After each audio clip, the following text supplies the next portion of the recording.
अल्ले के चल जालोगे एकरा के बन झालर में कर कलेजा चीर दी हलो। रानी फूलवा के डोली कहार उठा ली हलो। जलाद लो चाकू लेके चलता। अरे मालिक सुनी ना मोहब्बत के बात लेकिन फूलवा के सुगवाया पिजड़वा में रोवत बाटे। हरे आज दुल्हन के ना चली गई ले प्राण आ फूलवा के लौड़िया खिड़की पर रोवली वालियो आ फूलवा रोवती बिया डोलिया में आज आज वैसा पानावा मोहबा रे बोलिए गईला आ सपना बन गईला मोहबा के लोग आज वैसा पानावा माई हमर बन गईलू आ सपना बन गईल ना मोरंगा हमार ना के हुआ दाहिए दुनियावा में बाटे आजू आरोत जाता लीना डोली में आज देखो जाला दवाए चाकू के ले वालो आ लेके जाता लो जा गलवा में आज ये बाबू डोलिया होई जंगल में पहुंचली बाली आयब का रउआ से देर बतला आए सुन बापावा रावा होई ललवैयान के डोला पहुंच गई जंगल में। वो जंगल 14 कोस के बाद जब आधा जंगल में डोली पहुंचल तो आधा रात बज गई। जलाद बोला तलो कहार से कि कहार डोली उतार दलो एकर कलेजा चीर दिहल जा। कहार लो डोली उतार दिहल जंगल में। जलाद बोला तलो कि ये रानी तू डोली से निकल के आवा तहर कलेजा चीर दिहल जा। रानी फूलवा इतना बात के सुन ले बिया। अरे बाबू सुन ना जंगल के बात अरे रोके वो हरवारे रोनिया डोलिया के टरले बाटे हारे रोके निकली गईली अब जंगलवा में बाए लेकिन रतिया अनहरिया हो ये जोरिया रे बनिया गईले। मालूम होता कि कहीं बिजली लगल बिया।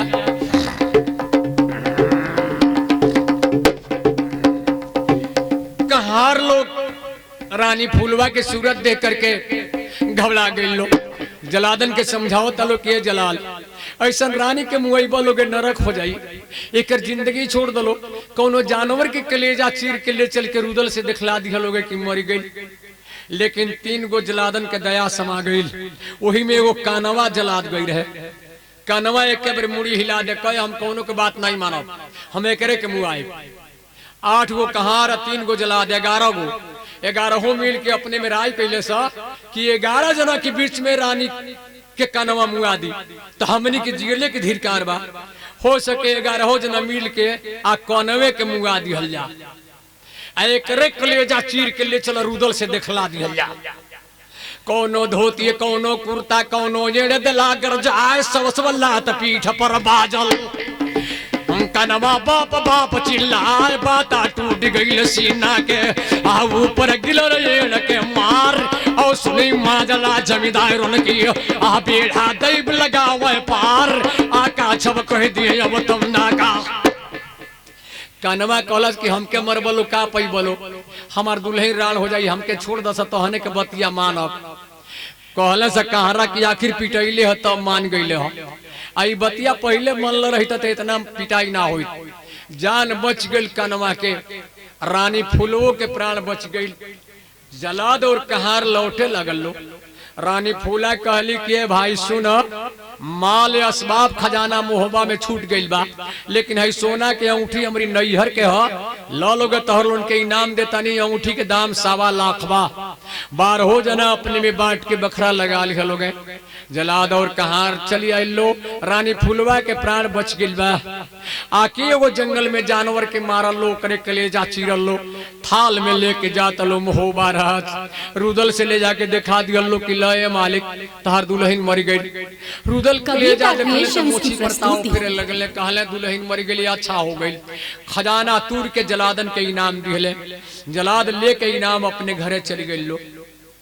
लेकिन रानी फूलवा मरल नहीं खे ओकरा पथल नहीं खे भइल ओकरा बेटा भइल बा। रानी वो जंगल में बिया। वो जंगल 14 कोस के बा।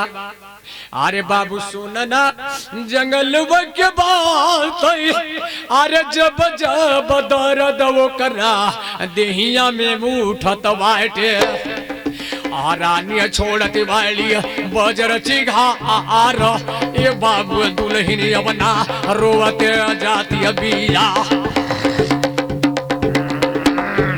रोते जात लहली।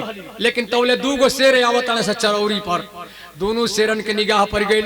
दोनों शेर कहलस कि बड़ा सुंदर दुल्हन आयल बिया, चला एकरा के मुंगा दिहल जा। लेकिन एगो बड़का शेर बैठल है, दौड़ के कहलस कि कैसे एकरा के मुंगइबा सन। बड़का शेर सभापति जो जंगल के मलिकार बने प्रधान जी, तो चलो सब प्रधान जी से ऑर्डर करावल जाए तब एकरा के मुंगावल जाए। तो ये दोनों बबर जाता है सब बड़का शेर सभापति किला प्रधान जी से जाके कहला सकी मालिक एगो दुल्हन जंगल में बड़ा सुंदर आयल बिया, रौरा ऑर्डर देती तो के मुंगा देती जा, आ कुछ बाटी रौरो घरे भेजवा देती जा। प्रधान जी कहले कि जाके पूछा से ओकर नैहर कहाँ है, बेटी के कर ससुरा कहाँ हो, आ दुल्हन के कर ये पूछ के आवत तब हम ऑर्डर लगा दे। दोनों बबर जाके कहता लो कि दुल्हन तार नैहर कहाँ हो, बेटी के कर हो, आज तार ससुरा कहाँ बा। ई बात सुन के रानी फूलवा रोवे लगल, कहलस कि नैहर मोरंग में बा, बेटी मकरंधा के हई, ससुरा लगई मोहबा राज, दूल्हा के नाम जीते ना धरब। लेकिन उनके पता बतावत तनी, जब से चलती हमरे बालम के बाजल भारत में तलवार, केहू के माई न बेटा बियाइल, ना कोनो डिहर है बरियार, ना कहीं ओकर जोड़ा लागल, कबे काल के जंगल में आयल होइए तो तोहरो लोगन के ख्याल होई।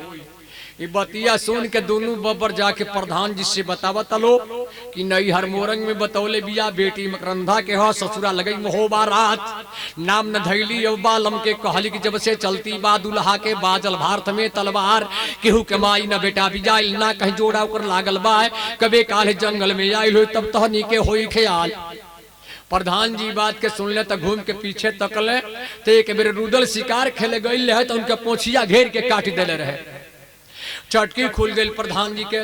प्रधान जी कहले कि बब्बर जंगल छोड़ के भागा सा, जंगल में रहे लायक ना बा, वो है दुल्हनी अब रुदल के, जोता पाता रुदल पाई, अब जंगल लिए घेरवाई, सबके मूड़ी अब कटवा दी, अब तोहरा से दही जनाई, जे जे नाम सुने रुदल के ओ भगई में झरल पेशाब, एक नेहरिया कई कोसले, बब्बर भागई बेसुमार, आ दैत दानवा बुढ़वा भागल, आयब खाले के भागल मसाल, आ डर के मारे चुरैली भागल, आ जंगल दल का गइल समाई, कौनो के भागते में दांत टूट गइल, आ कौनो का गोल टूट गइल बाय, आ कौनो भागत में मर गइल, आ कौनो पाछे ताकोय नाय, आ 14 कोस में हाला मच गई, आयब तो कान दिहल जाए, और सुनो माजला 14 कोस में हल्ला मचलबा। रानी फुलवा देखलस तो कहलस कि भगवान ई कौन बीमारी समा गइल कि कुल्ही एके नेहुरिया भागत ने सब, कोनो के भागते में दांत टूट गइल, कोनो का गोड़ टूट गइल, कोनो मर गइल, लेकिन कोनो पाछे नहीं खे ताकत, सब जंगल रुदल के नाम पर खाली हो गइल बा। रानी रोते चल जाताड़ी, अरे कुछ दूर गईली ना जंगल बना जतौले के कुटिया मिल गईल शेषनाथ के, बाबा शेषनाथ जंगल के पुजारी हमें, पूजा पर बाबा बैठल रहले। अरे फूलवा देखती बा जंगलवा में आज, अरे दौड़ के रंग लिया रे संदे है कोरवा में ले,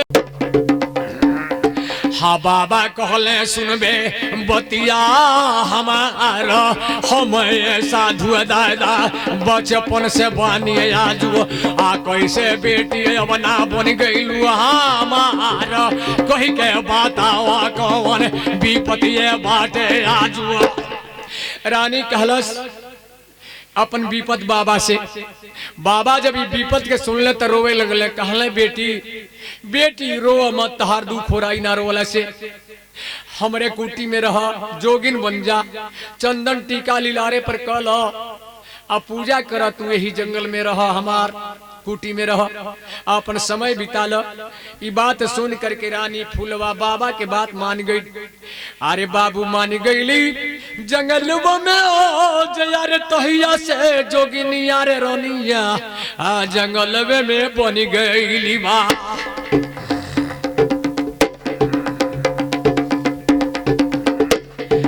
बाबा के गुड़वाई अब दाबावे दिनों रात, ये बाबू देखो उनके सेवा हो करत बिया। बाबा के धुइए अब लगावे देखो जो एक दिन बीतल दूसर दिनवा बीत गइल, आ तीसरा दिनवा गइल बनियरा आए सुन बापावारा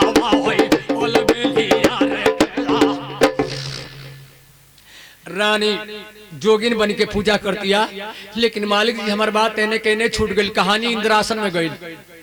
ब्रह्मा जी एक दिन अपने ध्यान में देखो तने रानी फूलवा जोगिन बनल बिया, अब पूजा करती रहे बैठ के अपने कुटी में। ब्रह्मा जी के निगाह पर गई। ब्रह्मा जी दुर्गा जी के डांटे लगल, कहले बोहिना बोहिना है अपन बेटा ले लो, हमारी ले कुछ बा नहीं कि तोहरी लड़का के हम भोजन कराई, ये लड़का लेके तू चल जा। दुर्गा जी कहली कि भाई ऐसन बोली मत बोल।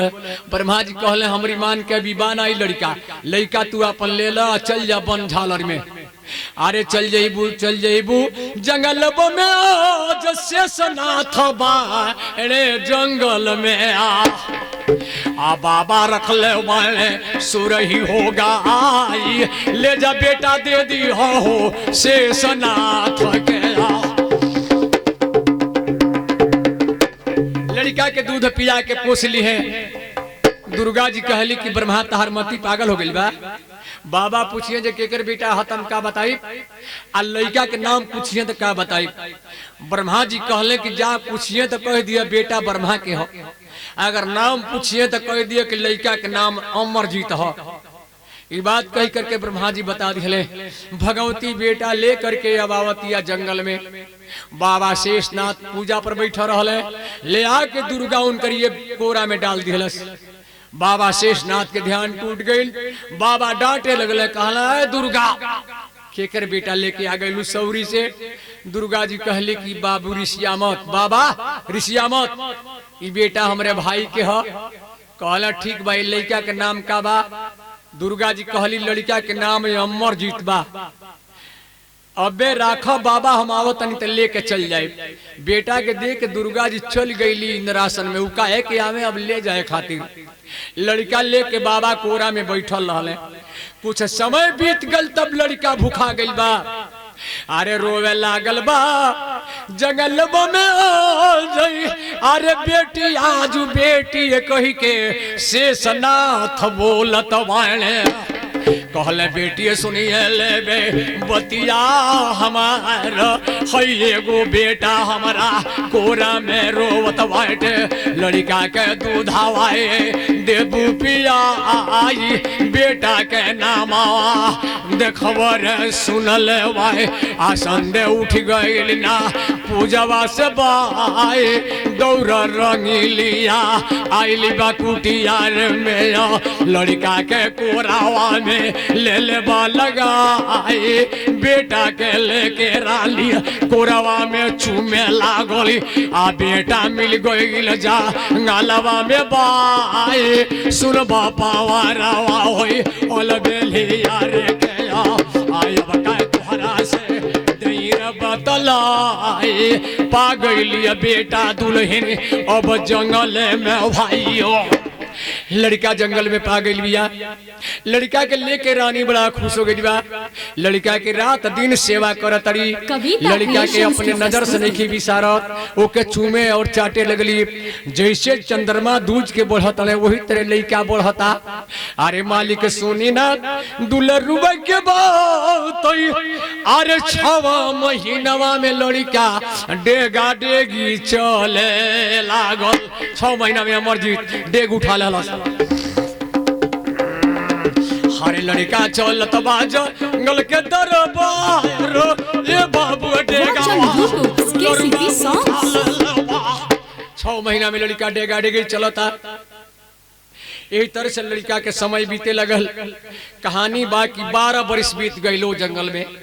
12 वर्ष में अमरजीत फूट के अजगाह बनल, जांग मुटा के खम्भा बन गई, छाती पड़े गेड़ के ढाल, घूमल पेड़िए रजपूते के पंखा झुलल पसेरी मांस, कड़ा बिंद काने पर लहरे सूचा मती परे अधिकार, सोना के पन्नी बादाते पर तब तो हीरा सुभैली लार, वही समीला दिनियोसर में तब दूधे के चल लार, सुनी माजना अब लड़का के आगे क्या करी है भगवान।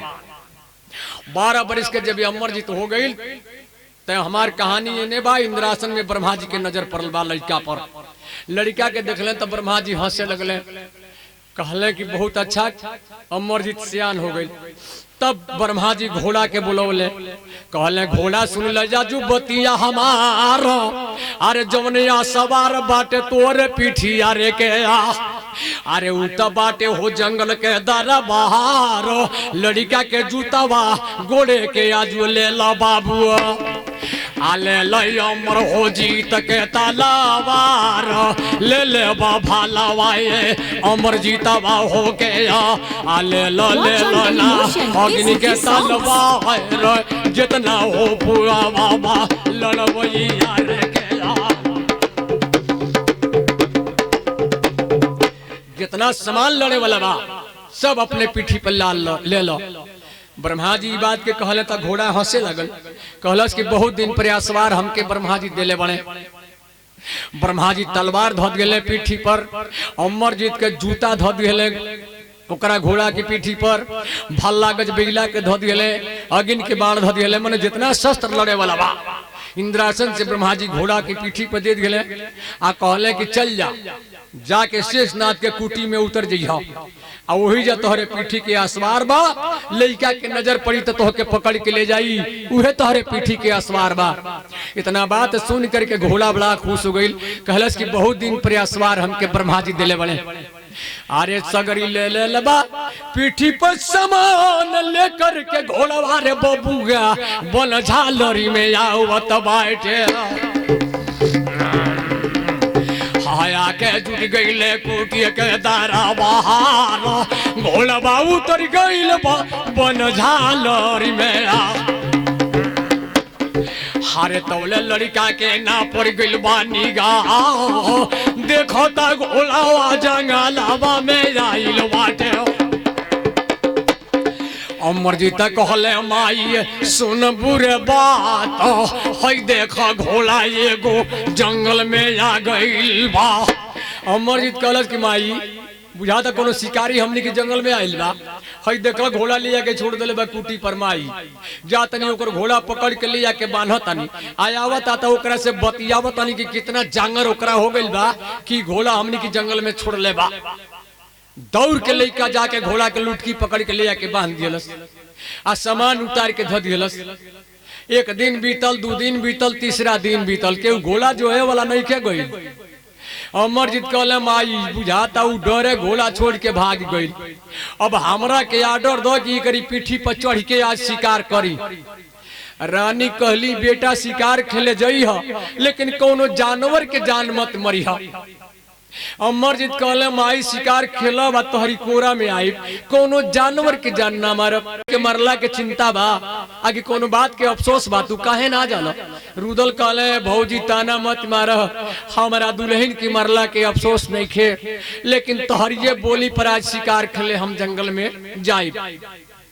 रुदल बात कही करके डेबाजी से बोलने, कहला है डेबाजी भौजी के ताना सहात नहीं के, घोड़ा निकाल लो, अपने बदन के श्रृंगार कर लो, अब चले के बाबन झालर में। कविता क्रिएशंस की प्रस्तुति। इतना बातें रुदल कही के अब तब बोले लगल, आज सुनी माजला जमींदारों की बेढ़ा दे लगा में पार।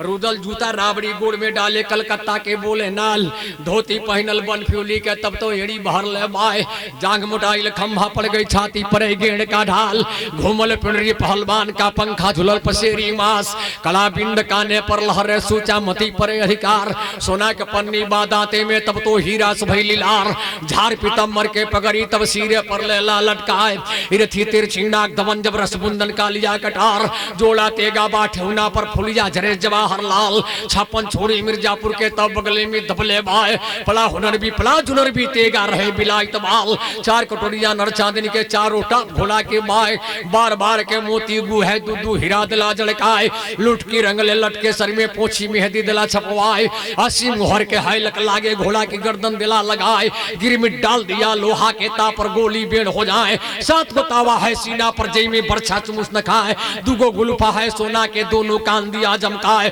झाड़ के जाजिम तब सोना के अब घोड़ा पर दिया गिराए, सज गई बेटा तब देवला के अब तो जात जंगल में बा, रुदल देवा दोनों जोधा अब जाता लो शिकार खेले बन झालर में, अरे अब तक जाता लो जंगल के दरबार, लेकिन सन सन टपवा घोड़ा के अब बाजी गई, हाय कर कौन पला परवा सुनिए माजला जमींदार का, आ बेड़ा दैब लगावे पार, आ हर हर हर हर सननल सननल, आ घोड़ा काल रूप मिल रहा है और रास्ता पकड़ लिया जंगल का, आ चिंता तनिक बात करना है, आ उड़ गई घोड़ा तब रुदल के, आए ने उड़ाई देवा चौहान और रास्ता पकड़ लिया जंगल का,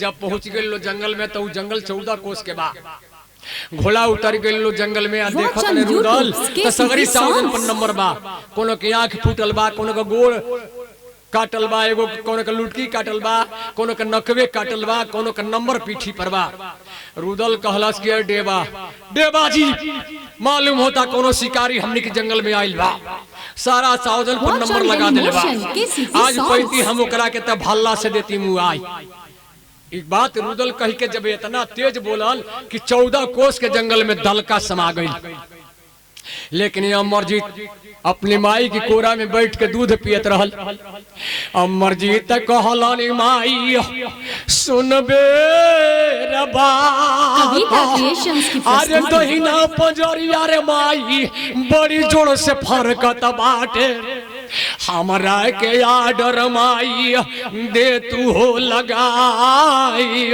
आ खेलती शिकारवा रे माई बन झालर में आ इतना बोले अमर बलवाल, आ सुनी माँ जलायल बेली के, आ बेढ़ा दैब लगावे पार, रानी फूलबा कहलस कि बेटा शिकार खेले जा, लेकिन कोनो जानवर के जान मत मरिह, उ पाप हमनिए पपरी, अमरजीत कहले माई केहू के जान नहीं मारब, शिकार खेलब तहरी कोरा में आ जाए, लेकिन इन्हें अमरजीत अपने घोड़ा के श्रृंगार कैलस, आ लड़का जब तलवार लेके या भल्ला लेके जाता तो इन्हें के बाद हमारे ने छूट गई कहानी जंगल में बा, देवा जी कहले कि ये रुदल मालूम होता कि तहार बेटा कहीं से आवता, बेटा के नाम सुन के रुदल की आंख लाल हो गई, पसीना से बदन भीजे लगल, कहलस कि सबके ताना मारे के चाहिए लेकिन तोहरा नाम आया चाहिए, तू हमार संगतिया हवा, बाबा 12 बरिस समरी दुल्हन के मरले हो गई, सौरी में पत्थल भइल रहल, तो कहाँ से बेटा हमारा आवता, ताना मत मारो, ये बात कही करके जब रुदल बोले लगले तौले अमरजीत के घोड़ा रुदल के सामने आके उतर गई, रुदल की निगाह पर गई तो कहले हरे पाजी कौन देश के रहे वाला, तू हमारी जंगल में शिकार कैला, सारा साउजन पर नंबर लगा दिया, अमरजीत कहलस कि राजा हो के रजनीत ना जल्ला, धर्म के हाल ना जल्ला, औते पाजी हमके कहला ना हबड़वारे के चाल, तोहार घर कहाँ बा, रुदल कहले हमार घर में होबा बा, हमार नाम रुदल हो, जोड़ी के नाम देवा हो, जब से चलती भइल हमार तलवार भारत में बाजल, केहू के माई ना बेटा भी आयल ना कहीं जोड़ा लागल, लड़का भाग जाओ जंगल से गलती माफी तोहार बा, अमरजीत कहलस कि सुना ऐसन बोली के मत बोला, अब तू राखो जीभ दबाए,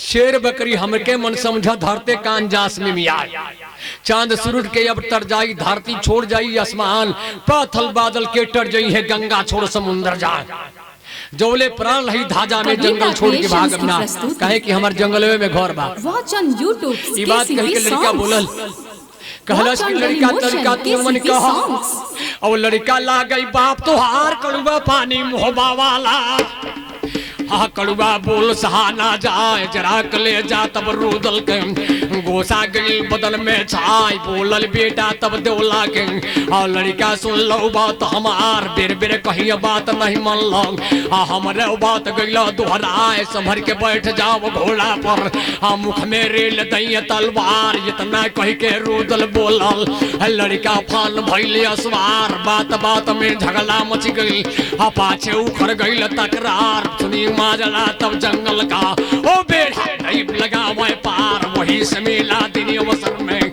बोलल मोहबा के जमींदार रूदल कहले 3 तिलाक हवे मोहबा के तीनों तो से दई बताए पैदल छतरी हम नहीं मारी नहीं भगला के कहीं 5 जेकर गांव ना टटके भइल ओकरा पर कबो न छोड़ी हाथ मारो मारो तू हमरा के पाछे देखो मारी हमार इतना बातें रूदल बोले तब लड़का के सुनी समीला दिन अवसर में अपन तेगा लिया उठाए अरे बाबू सुन अब जंगल के तनी बात अरे तौली के तेगा लड़का रूदल पर चला दे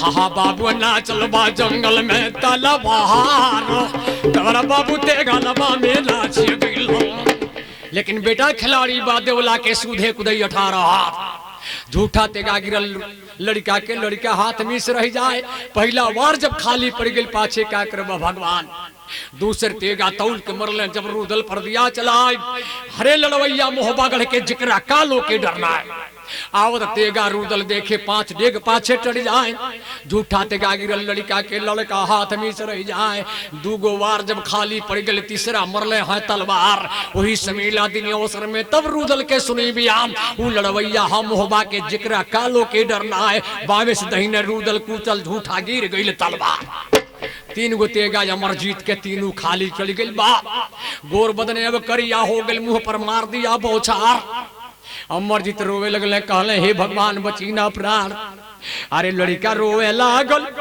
जरब बेजारा अरे माई के गोदिया आज सुन हमारा होई रे गईल माई के बेटा अब ना मिली हो हमार ऐसा लड़वैया ना धरतिया पर बाटे आजो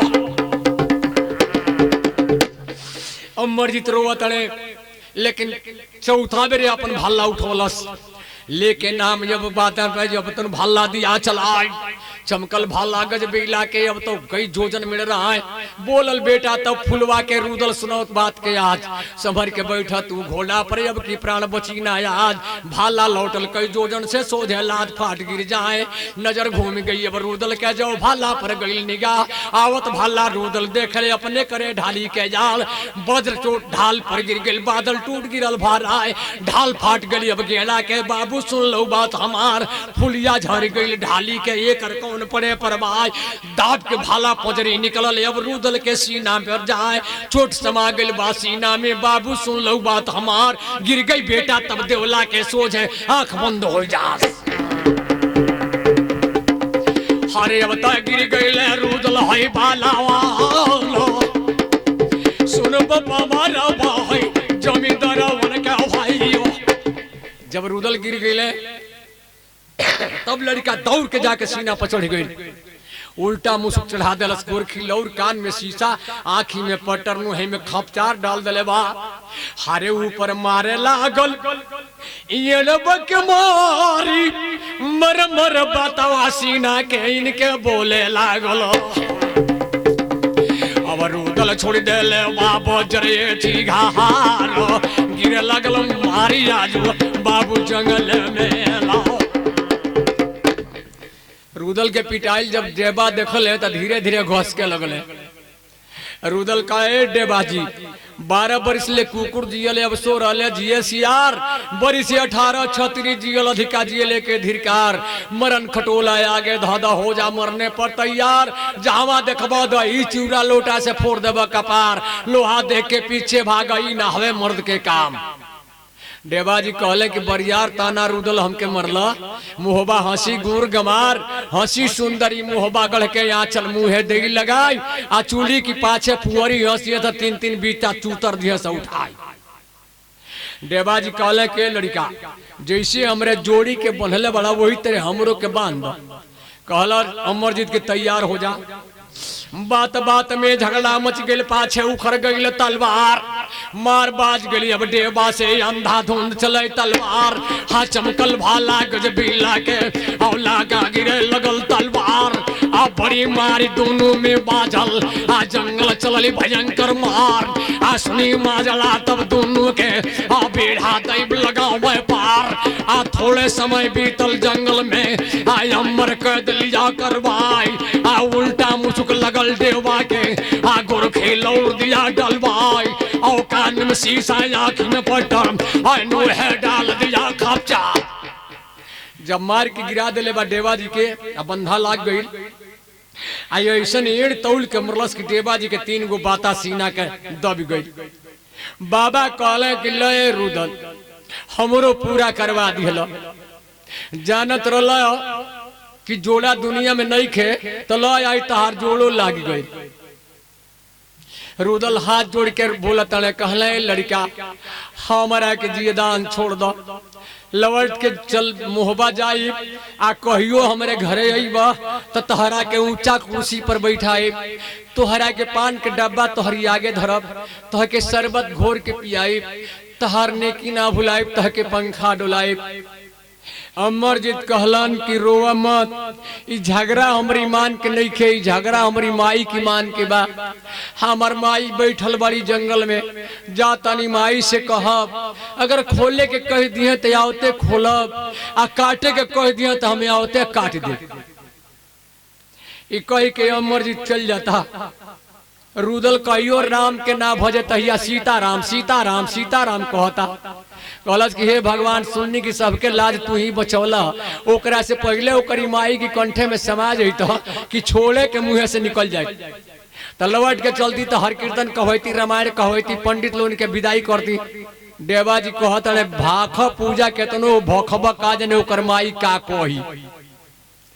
आज अमरजीत दौड़ले चल जाता कुटी में। रानी फुलवा देखलस तो दौड़ के आके अपने बेटा के कोरा में लेके दूध पियावे लगल। रानी देखली अपनी बेटा के तो रोवे लगली। कहली बेटा तहार गोर बदन करिया हो गइल बा, तहरी मुहे पर बौछार मरले बा, तहार चेहरा झुरा गइल बा। अरे आजू सुखी गइला गोदी के हमरे लाल, अरे आँखी के पुतरिया दुलरुआ कुम्हिला रे गइला।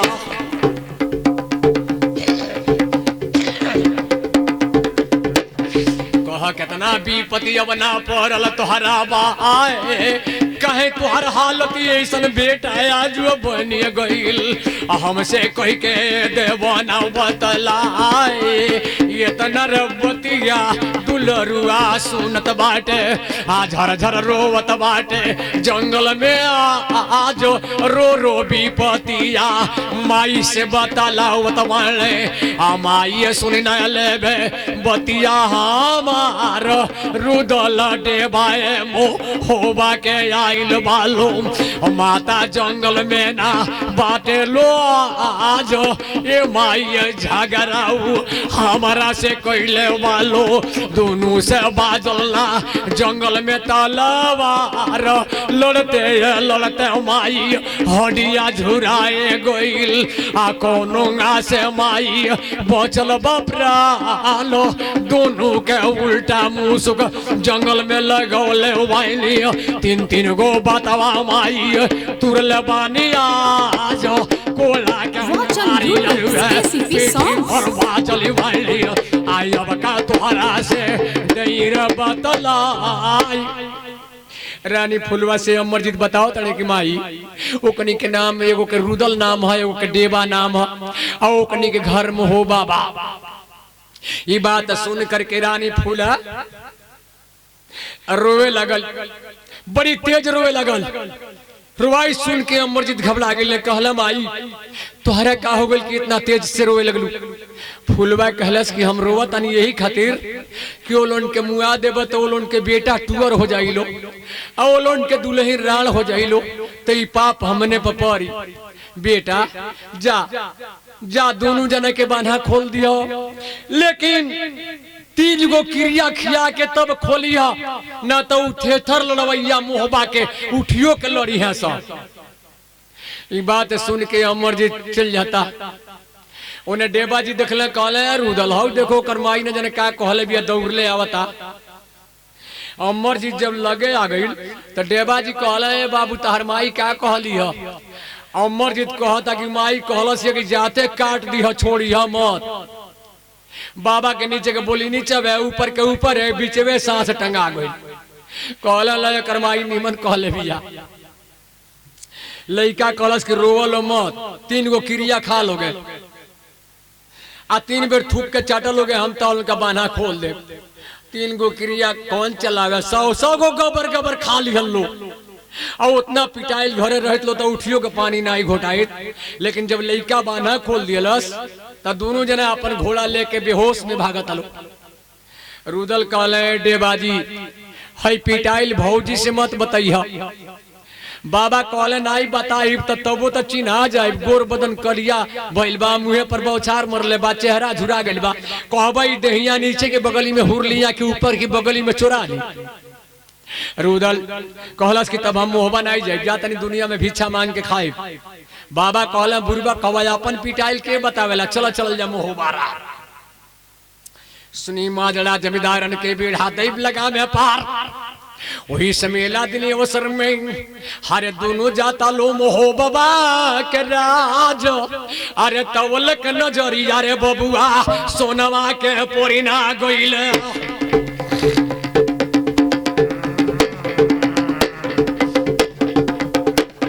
हाँ सोना कहलिए लौड़ी सुनबे बातो खेली के शिकारवाए देवर हमारे आ गइल ना। जल्दी से शरबत अवना लेके जइबू आजो शरबत पिया जाके तू बांगा लाए परा। लौड़िया शरबत लेके जातिया। डेबा जी कहत है कि ये रुदल कही द लौड़ी रस लौटा ले जाऊ ना तेने के पिटाइल बनी जा आ रस पियल जाई तो सस्ती गर्मी पहुंची तो बुखार लगबे करी। डेबा जी कहले तो रुदल कहले कि तू ही कह दो। बाबा कहले लौड़ी रस लौटा ले जो हमनी कपड़ा डगरिये में पियले बनी जा।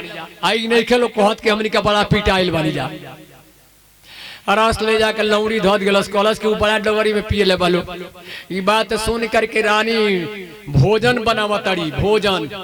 रानी सोनवा खाना बना दिलस। आया 8 जब बजल हरिया रात रहल तो रुदल डेबा के विजय करा दिलस।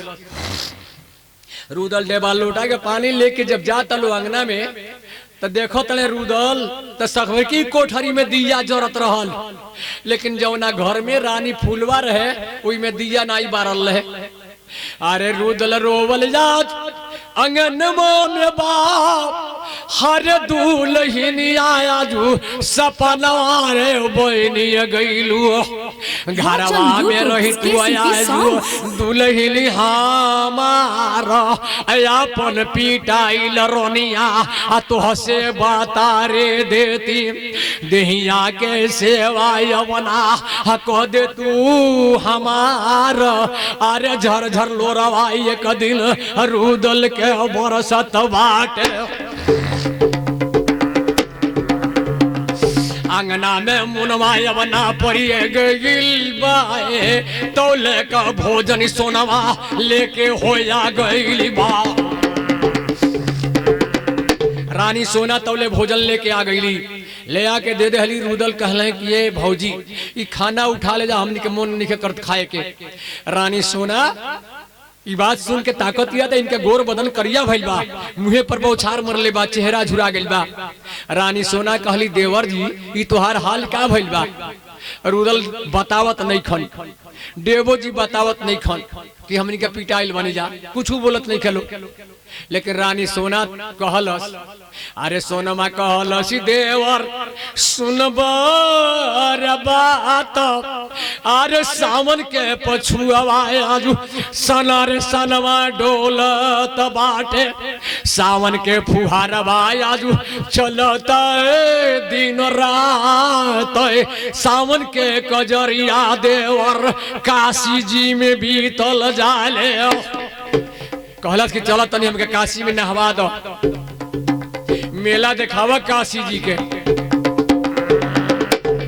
डेबा जी कहले कि ए रुदल एने के हमनी के पिटाइल बनी जा। अब मेला में जयबल एकरा के तो वही सब लोग जुटल होई, नहान में झगड़ा लागी तो हमनी के वही जा माटी लग जाई। भौजी से कह दे कि ये बेरी के नहान छोड़ दे आ दूसरा बेर ले चल के नहवा दिखल जाई। रुदल कहले भौजी हम ये बेरी नहाए नहीं जाए मेला, दूसरा बेर लेके चलब तहरा के नहान छोड़ दो। ये बात सुन के सोना कहली हम यही बेरी जाई। रुदल कहले हम नहीं जाए। झगड़ा हो गई, ये लोग चल गए दुआरे पर। देवाजी कहला जोले सावन के कजरी रही तो बोलल नहीं जाई। जाके बैठ गए बंगला पर, सोनवा घर में रिसिया के बैठ गया। अब हमार कहानी एने कहने छूट गई, कहानी जंगल में गई। रानी फूलवा अपने बेटा के कोरा में दूध पियावत तड़ी।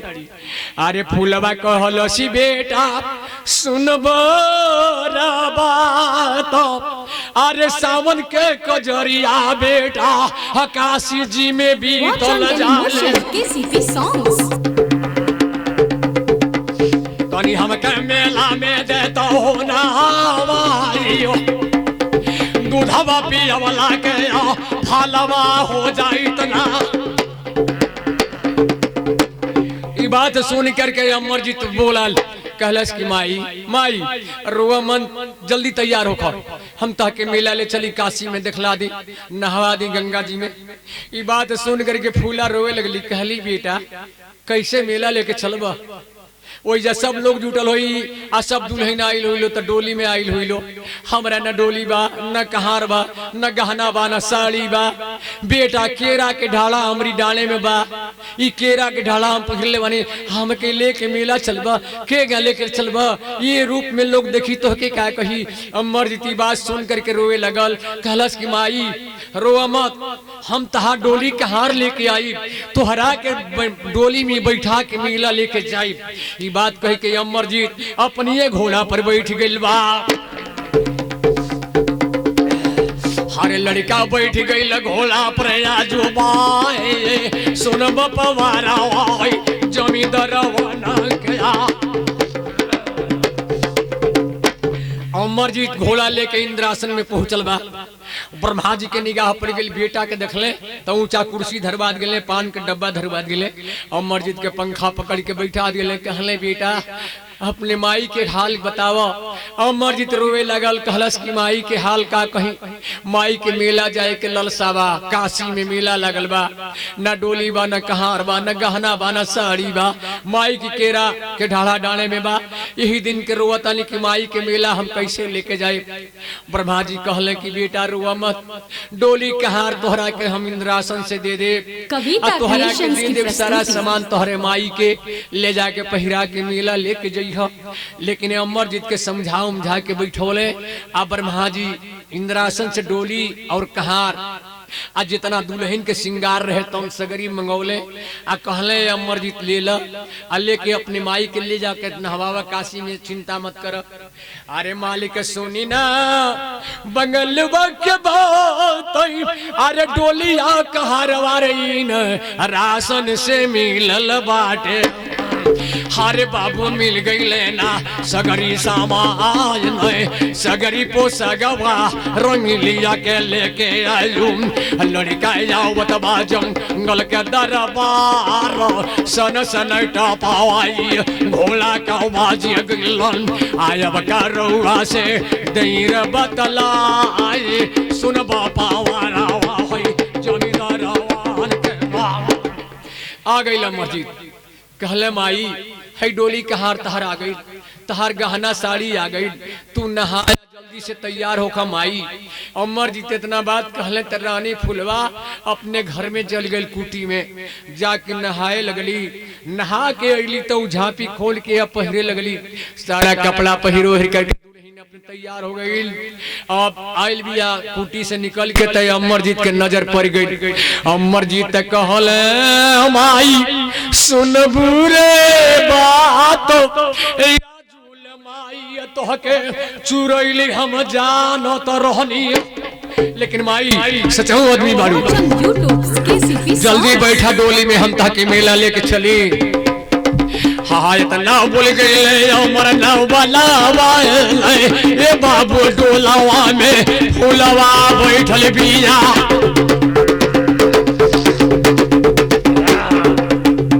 हारे अरे बाबू बैठल अब ना डोली में बा ललका वो हारावाई डोली का लागी गईल आज में लागी गईल आठो कहारा ललका है जलमैया गलबा फाटल लागल। अमर जी तलवार लेके घोड़ा पर बैठ गई बा। लइका अब जाता काशी में डोला लेके अपने माई के